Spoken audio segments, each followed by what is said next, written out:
y'all doing? It's PawPaw again. People say, PawPaw, why do you always throw your arms up? I don't know. I just do. Anyway, I've been stumbling around trying to figure out a video I can make. Maybe somebody might be interested in it. Maybe not. But it's going to be a good test of a product. Let me show you what I'm talking about here. A lot of people have used JB Weld. Okay, it's a two-part epoxy. It's supposed to be hard like steel. You'll be able to drill it and sand it and grind it and all that kind of stuff. I have an uncle that, or had an uncle that was a machinist, and he used a product called Marine Tex, just like it sounds, Marine Tex, and it's a two-part epoxy. And he swore by it, and he repaired those hit or miss engines, you know, boom, boom, got a big old flywheel on them, and that was his hobby. And he liked repairing those, and he used a lot of Marine Tex. Marine Tex is a little pricey, and I only needed a little bit, and I hear so many people brag on this stuff. And this is, and of course, this is made in USA, and the JB Weld advertises it as their strongest epoxy. We'll be right back. I'm going to show you what we're going to repair. I don't buy new cars, I don't buy brand names, I go to Goodwill for my clothes. I like to save money, I like to find bargains, it's the life I chose. I throw nothing away, I'll find a use another day for all this junk I keep. My neighbors all hate me, they abuse and berate me, 'cause I like doing it cheap. Yeah, I like doing it cheap. Now, if y'all remember a couple episodes ago, I was showing off my high lift pallet jack that I bought. You know, and I wanted to be able to roll a riding lawnmower up on it and jack it up, be able to sit in a chair to work on the thing, or even a push mower, anything instead of working on the daggum ground. And I had looked at the price of lift tables and all kinds of different things, and I'm going, no. And my friend 65 Ford, his workbench is a high lift pallet jack, but it goes only so high. This is a pallet stacker. This reaches 62 inches high. 62 inches high. Anyhow, if you remember from that episode, I could jack it up, but it would slowly drift down, real slow. And you know, talked about, well, jack it up, stick a 4x4 under it, whatever. And I'm like, nah, I don't like that idea. I'd like for it to hold itself. So let me show you what I discovered. Other than I did put all new wipers and O-rings and seals and all that in it. Did find one in the main ram itself that was just crumbled up into a mass of little crumbly blue plastic. I replaced that ring, and boy, that cylinder works good. But I found a leak, and let me show you what we're going to do.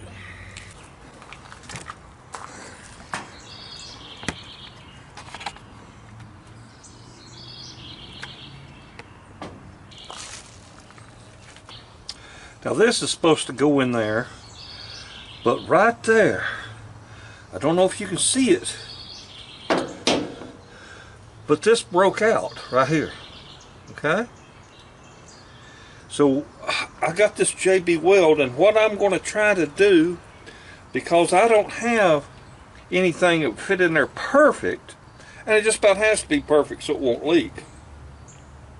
What I'm going to try to do is clean this with acetone, get it absolutely perfectly clean and free of oil and grease, mix up some JB Weld, slide this back in there most of the way, and then pack that JB Weld around it and see if we can make that seal off. Well, stay tuned. We're going to get with it.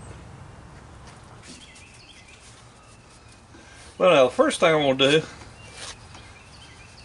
I'm going to put a little bit of paper towel down in there because I really don't want to get a bunch of crap down in there.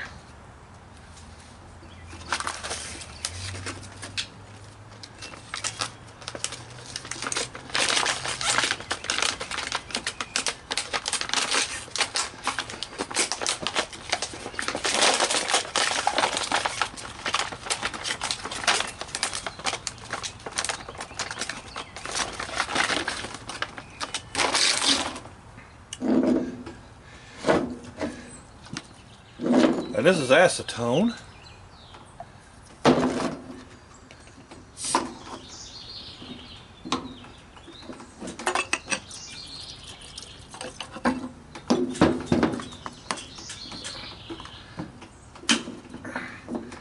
Okay.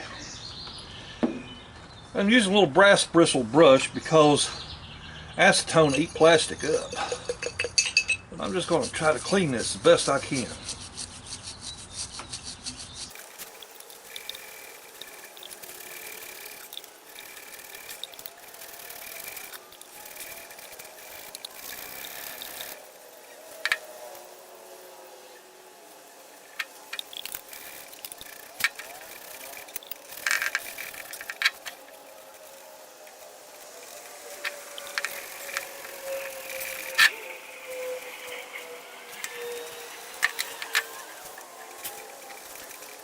All right. See if we can make it work.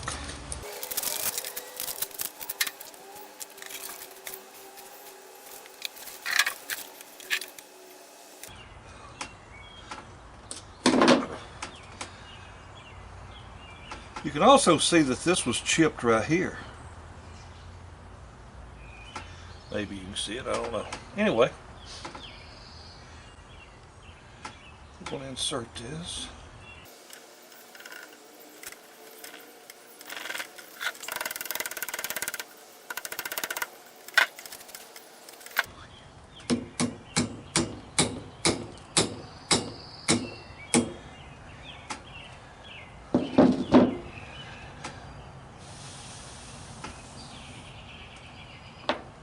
All right.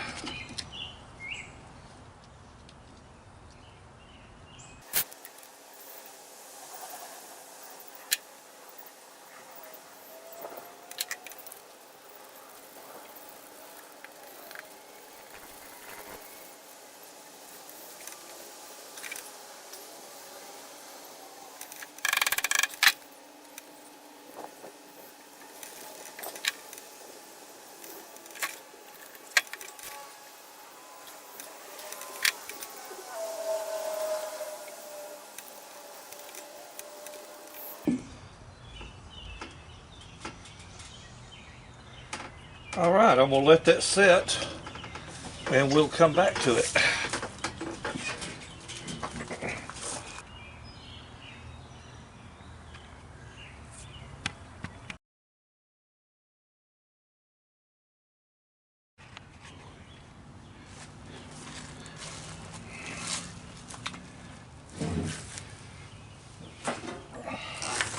Okay, well this is the next day. This has been about 24 hours or so, and it appears to be pretty good and hard. So I'm going to see if I can put some fluid in this thing and jack it up, see if I can work without leaking.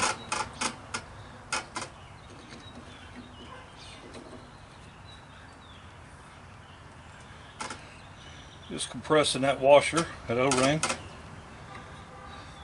That ought to be good. We'll find out here in a minute.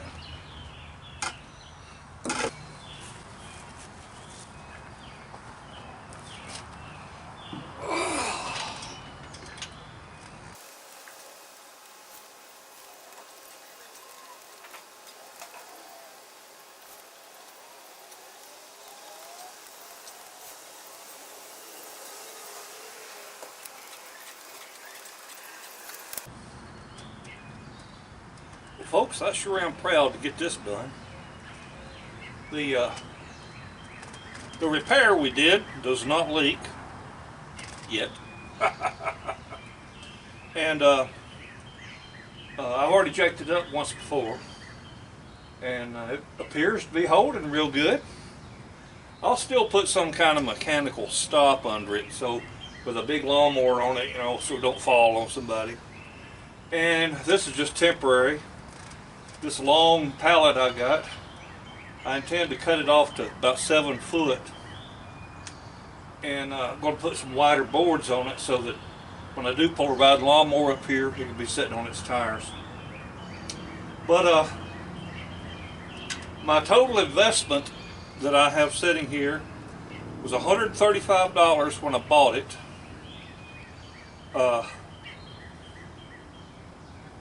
About $15 worth of gas to go get it and back, so that's $150. I spent $60 on a seal kit and $5 on some JB Weld. So I've got less than $225 in this rig, and new they're like $1,000. Well, you can't put a price on it whenever you're talking about comfort and being able to do a little bit of work. So the idea behind it is, shoot, I just work on a couple of lawnmowers, I'll done have this thing paid for nice and easy. But maybe the average person doesn't go out there and buy something broken to repair because, well, let's face it, if you're earning $25 or $30 an hour wherever you may be working, well, you know, a week's pay, you go out there and buy you a brand spanking new one. So I understand. But for me to be able to take something, you know, I like doing it cheap. For me to be able to take something for,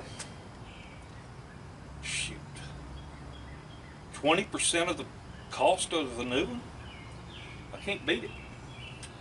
Anyhow, plus, I mean, how else you gonna learn something if you don't get in there and try it? So it appears to be holding up well. And shoot, I'm gonna be able to do a bunch of stuff with this.